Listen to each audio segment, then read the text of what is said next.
Fala galera, beleza? Regis da Eduz falando por aqui, mais um Eduzcast na área, mais do que especial, né, cara? No meio do Seven Summit, a gente fez o nosso aquário aqui de novo no meio do Seven. Enquanto a gente tá falando aqui, ali no fundo tá rolando maior bagunça, né, cara? O Eric tá em alto nível, falando bem alto, inclusive. Bem alto, inclusive, mas animal, cara. E animal te receber aqui, você vai já pro palco também ali do Seven, Sim. né? Falar um pouco de audiência, né, de construção de posicionamento, audiência. E é isso que a gente vai falar aqui, pessoal, né? Nesse nosso episódio aqui do Eduzcast. O Elias, cara, você já tá há quantos anos já nesse nosso mundo digital? Eu descobri a internet no final de 2010 e comecei a botar em prática em março de 2011. Caraca, é mais ou menos por aí também que eu descobri, cara. E eu lembro de você lá atrás, né? Todo o movimento. E é engraçado, né? Porque você sempre foi esse cara da audiência, né? De uma forma ou de outra, Sim. foi aí que você se descobriu, né, cara? Aprendeu Sim. a lidar com como chamar a atenção, né, do público e tudo mais, né? Exatamente. Conta um pouco dessa sua história, cara. Como foi essa Cara, jornada? eu sempre trabalhei com produção de conteúdo. O meu começo foi com blog. Eu tinha alguns blogs. Legal. E era a minha forma de construir audiência na época. Eu não queria aparecer em vídeo, nem tinha tanta opção de formatos de conteúdo que tem hoje. Legal. E eu comecei assim, crescendo blogs, crescendo audiência. Depois disso eu fui pro Facebook para crescer páginas no Facebook. Facebook, gente. A galera já usava Facebook. Hoje tá meio ali, né? Mas... Quando eu comecei ainda era Orkut, o Facebook tava Caraca, começando. velho. O Que Facebook animal. tava começando. Será que conhece, gente? Porra. Então eu passei, digamos, por muitas fases aí do digital, mas o que é legal, principalmente para quem está iniciando agora, né? Os princípios não mudam. O que Boa. muda é a aplicação. Então o que funcionava lá atrás, o princípio por trás do que funcionava lá atrás funciona hoje. Legal. O que muda? Que a gente tem ferramentas novas, tem aplicações novas. Então, mas o legal desse jogo é isso. E quem está começando hoje, está começando numa época mais fácil do que a época que eu comecei. É mesmo, cara, porque hoje tem essa crença, né? Pô, já tem gente pra caramba, conteúdo já é commodity, é mesmo? O que você acha disso? Eu acredito que essa é a melhor época para um iniciante começar na internet É. de todos os tempos. Por quê, cara? O que você atribui? Porque antigamente não tinha acesso à informação como tem hoje. Perfeito. Não tinha um evento de 4 mil pessoas como vocês estão fazendo hoje. Eu comecei, eu queria comprar curso e não tinha. Era meio que nebuloso. Será que é verdade mesmo? Será que o pessoal ganha dinheiro Descobriu mesmo? sozinho, né? Então foi muito na raça, foi muito... Não tinha isso a opção de eu sentar com um mentor, eu sentar com alguém, de eu ir num evento, de ir numa... Não tinha. Então esse é o primeiro ponto. O segundo ponto, hoje nós temos ferramentas que nos possibilitam, por exemplo, eu posso começar uma conta do zero no TikTok hoje. Amanhã eu posso ser visto por 1 milhão de pessoas. Caraca. E isso não é da boca para fora, isso acontece. Antigamente, por exemplo, um blog. Era muito mais difícil eu ranquear um blog. Eu ia ter uma curva ali de 6 meses para começar a ver os primeiros resultados. E hoje eu consigo isso com uma velocidade muito maior. Então essa disparado é a melhor época para começar. Perfeito. Perfeito. Tá animal, cara. Faz muito sentido. E realmente, né, até o fato de existirem várias redes sociais hoje faz com que a competição para que realmente essa audiência cresça entre elas mesmo aumente, né? O TikTok ele chegou até como uma disrupção do próprio modelo do Instagram, né, cara? Com certeza. Quais são as principais diferenças que você enxerga entre essas redes sociais, assim? Porque a galera ainda mantém aquela crença que às vezes é fazer uma arte e postar em todas as... É assim mesmo ou não? Como funciona? Cara, na verdade é legal você pegar, por exemplo, o conteúdo hoje que mais performa para atração. Vamos supor, você é um total desconhecido. Perfeito. Como é que eu faço para me tornar conhecido por um público? Aham. Conteúdo mais fácil é o microconteúdo, o Reels, por exemplo. Tá. Reels, que é o mesmo formato do TikTok, que é o mesmo formato do Shorts. Cada plataforma tem um público diferente, mas para aproveitar é legal você pensar no fato de eu vou gravar um e postar em todas. Não tem problema. E muitas vezes performa bem em todas. Algumas vezes já aconteceu com pessoas que eu acompanhei de tipo, o cara tá começando agora, ele produziu um conteúdo de 1 minuto e 30 segundos, postar no TikTok e bater 3 milhões de visualizações com a conta do zero. Primeiro vídeo do cara, 3 milhões. No Instagram dá 2 mil views. Então tem um pouco de diferença do algoritmo. Eu acredito que o TikTok ele é o mais fiel ao conteúdo em si. Então, por exemplo, você tem 0 seguidores, você posta um conteúdo bom, É isso que eu ele percebo. entrega. O Instagram, ele ainda leva outras coisas em consideração, embora cada vez mais ele tente copiar o TikTok, mas ele ainda leva outras coisas, como, por exemplo, a relação entre as pessoas. Perfeito. Tipo, eu vou indicar esse vídeo para essa pessoa porque pessoas que ela conhece viram esse vídeo, o TikTok não tem muito isso. O vídeo performou, vou entregar. Perfeito, faz muito sentido. Faz muito sentido mesmo, cara. É como se o Instagram ele desse mais valor para a rede em si, né, o perfil das pessoas, e o TikTok realmente para mídia, para o conteúdo, Sim, né? sim. E isso abre um leque de possibilidades gigantescas, né? E ainda assim, o que pega é o princípio, como você falou, né? Independente da rede. Ou seja, você entende de gente no final como chamar atenção de gente, né? Exatamente. Quais são esses princípios, assim? Você consegue elencar eles? Cara, existem 7 gatilhos da atenção que são cientificamente comprovados para você fazer alguém querer te ouvir. Tá, legal. Então, tem 7. Uhum. Listo todos? Não, pode... Fala os principais. Os o que principais. Que você acha? Por exemplo, o mistério. Aham. O mistério é um dos principais gatilhos da atenção. Perfeito. Como é que eu uso isso para crescer? Por exemplo, primeira coisa, eu preciso entender sobre meu público. Tá. Então, se eu sei que o meu público tem uma dor e eu faço um mistério sobre por que ele tem aquela dor, eu tenho a atenção dele. Perfeito. Vamos supor que o meu público tem uma dor de não conseguir juntar dinheiro. Tá. Se eu fizer um mistério sobre por que ele nunca conseguiu juntar dinheiro, por que o cartão de crédito está fazendo ele não juntar dinheiro. Logo no gancho inicial ali, né? Nos primeiros 3 segundos. Tá. Na verdade, eu não posso mais nem respirar. Senão já passou. Tá nesse nível. Caraca. Então, se nos primeiros segundos do vídeo eu consigo fazer a pessoa ficar curiosa sobre algo que importa para ela, eu tenho a atenção dela. Perfeito. Esse é um dos principais. Na verdade, o mistério ele tá em quase todos os gatilhos, está combinado. Tem também o gatilho da recompensa, que basicamente é eu entender qual que é o seu desejo. Vamos supor que eu estou falando para um público de mulheres casadas que não estão bem no relacionamento. E eu sei que um desejo dela é ter intimidade com o marido. Se eu chego para ela e falo, cara, depois que eu comecei a fazer isso aqui antes de dormir, isso aumentou, vamos supor que eu fosse uma mulher, estivesse falando, quando eu comecei a fazer isso aqui antes de dormir, eu aumentei muito a intimidade com o meu marido. Cara, eu tô dando ali exatamente a recompensa Perfeito. que ela tá buscando. Então a chance dela me ouvir aumenta muito. Então o que eu preciso saber? Eu preciso saber os exatos termos que a pessoa usa.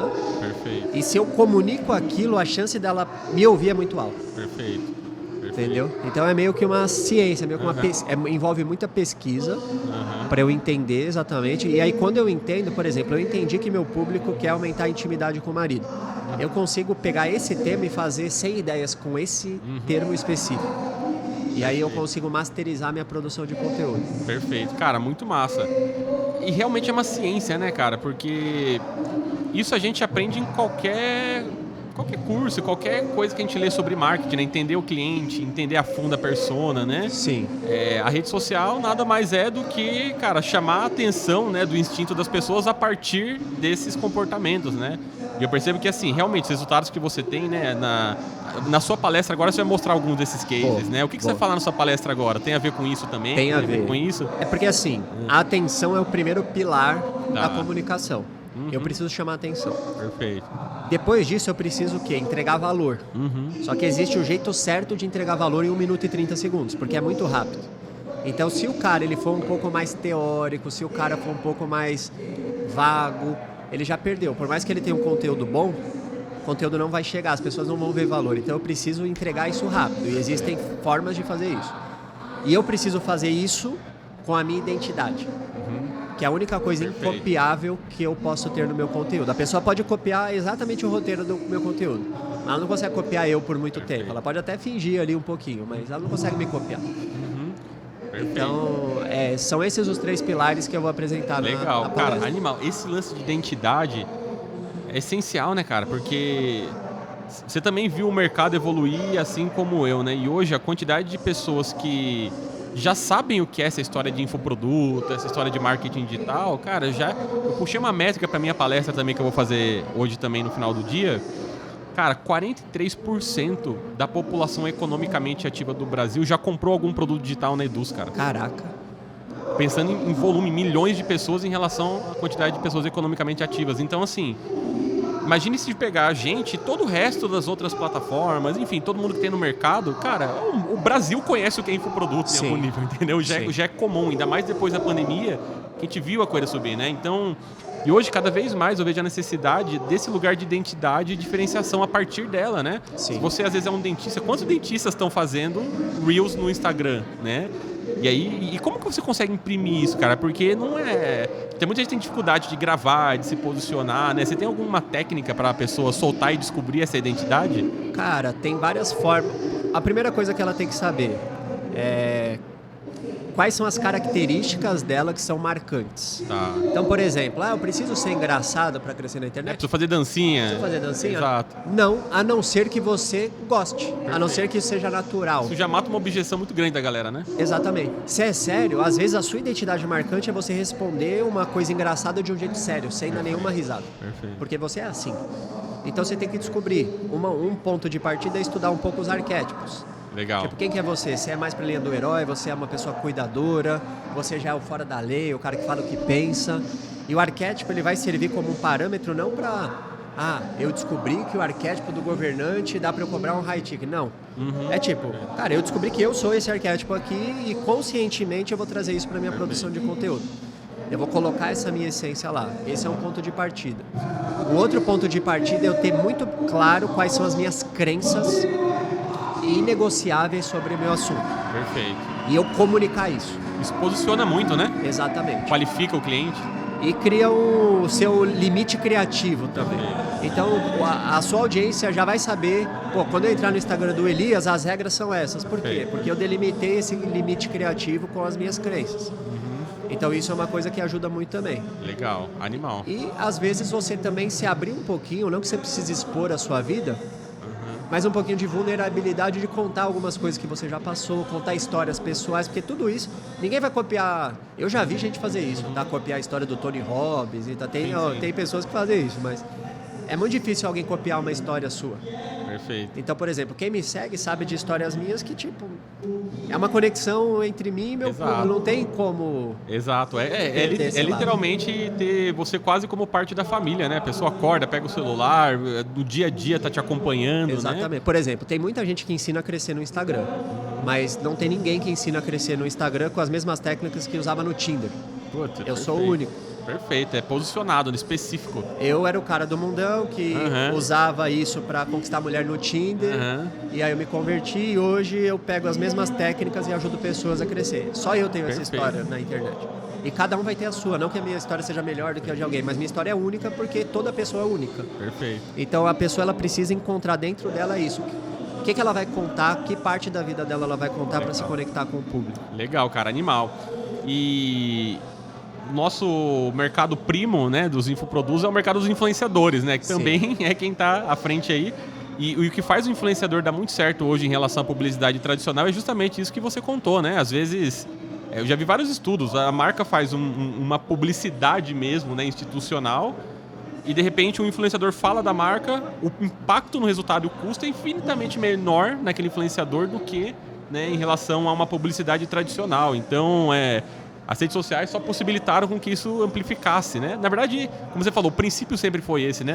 Lá na época da TV, o que dava certo, inclusive, eram esses programas de história, essas coisas que contavam, né? E até hoje esse negócio funciona mais no nosso meio digital, né, cara? E, Elias, pra gente ir fechando aqui, o que você viu de mudança, cara, porque a Edu está fazendo 10 anos esse ano, né? Esse Seven aqui, literalmente, é o Seven dos 10 anos da Edu, é a 5ª edição. Caramba, que legal. Cara, a gente pegou um mercado lá no início em que a parada era só sobre vendas, lançamentos, etc. Agora a gente está num mercado que já tem muita gente grande que precisa falar de gestão, de escala, de modelo de negócio, ou seja, a coisa evoluiu muito, né? E o que você, como um expert, viu de evolução nesse período, de quando você começou e hoje, para dar essa deixa pra galera de tá mais fácil, tá mais difícil, ou não, só mudou o jeito de fazer? O que você pensa sobre isso? Porque assim, eu não gosto de colocar muita barreira pra pessoa começar, porque eu acho que dá pra começar com o que ela tem na mão. Perfeito. Então, continua sendo acessível, né? Continua sendo acessível. O que acontece? A pessoa ela vai ter que evoluir conforme ela for progredindo. Então, qual que é a primeira missão de qualquer pessoa que quer começar na internet? Acertar um produto que vende. Boa. Eu preciso ter uma oferta que vende. Ou que vende todo dia, ou que vende no lançamento, mas eu preciso ter uma oferta validada. Essa é a minha primeira missão. Segunda missão, eu preciso construir uma audiência. Eu acho que tem gente que vende sem audiência? Tem, mas, cara, construir uma audiência te muito traz... no braço, né? A audiência é o que faz fica muito mais fácil, seu custo para ter o cliente é muito menor. Perfeito. Então, as pessoas que... Só parar para pensar, quem você admira hoje na internet? Tem audiência? Exato. Não tem ninguém que você admira hoje que não poste conteúdo, porque senão você não admiraria essa pessoa. Você admira porque ela expõe, porque ela grava. Então, essas coisas dá para fazer em conjunto até. Tem quem vem primeiro, a galinha ou o ovo. Tem gente que pode começar construindo audiência e depois criar oferta. E tem gente que pode começar criando oferta e depois construir audiência em torno da oferta. As duas coisas funcionam. Perfeito. E depois disso, beleza, consegui o cliente. Aí eu preciso criar uma jornada para esse cliente. Aí eu vou precisar de outros produtos, aí já começa a entrar equipe, aí já começa a entrar gestão. Mas é um problema futuro. Exatamente. É um Ter problema... consciência do momento é o que é importante, Exatamente. né? Não é ficar só olhando o palco dos outros e... Então, às vezes, você vê uma pessoa com escritório com 100 pessoas e acha, nossa, eu preciso disso. A pessoa não começou assim. Exatamente. Às vezes ela começou do quarto dela, gravando um negócio simples. Exato. Eu gravei curso da minha cozinha, da casa da minha mãe, quando eu morava com ela ainda. Exatamente. 3 da manhã porque eu não queria fazer barulho. Era essa a minha realidade na época que eu comecei. Exatamente. Eu editava meus vídeos, eu fazia meu suporte, eu fazia tudo. Perfeito. E hoje eu tenho equipe, mas é um processo. Perfeito. Cara, eu acho que você matou a pau, porque basta ter consciência do momento mesmo, né? O primeiro produto que arrebentou mesmo de vocês foi um e-book, não foi? Não foi um guia, um e-book? Foi um e-book de receitas para ganhar massa muscular. Ah, é um e-book, cara. E aí a galera fala assim, porra, mas isso não dá mais certo, e-book. Cara, a quantidade de gente que tem e-book na indústria e faz 1 milhão é muito grande, cara. Então, assim, às vezes não é sobre o formato, né? É sobre, cara, quem é o seu cliente, qual que é a jornada dele, o que cabe pra ele naquele momento, né? Não é olhar o vizinho e falar, tem que copiar o cara que tá grande ali, né? Até porque quem tá no palco tá vendendo o palco, não tá vendendo o processo pra chegar no palco, né? Então, ter consciência disso, cara, matou a pau. Eu não acho que o mercado também, ele tá mais profissionalizado, porque o cliente já sabe o que significa um produto digital, né? O aluno já sabe. Mas se você conhece o cliente, independente se é o e-book, se é o curso, o que for, né? O que for, se é high ticket, low ticket, a coisa tende a dar certo. Mas a consciência ela tá em primeiro lugar, sim, cara. Com certeza. Animal, muito bom. Com certeza. Cara, muito massa o papo. Boa sorte lá na sua palestra, a galera vai adorar. Junto. Espero que vocês tenham gostado, galera. E vamos pra cima, que tem bastante coisa pra construir aí. Isso aí, valeu, gente. Acompanha aqui que essa série do Seven 2024 tá grande, hein? A gente se vê na próxima. Valeu. Tamo junto. Tamo junto. Valeu, irmão. Valeu.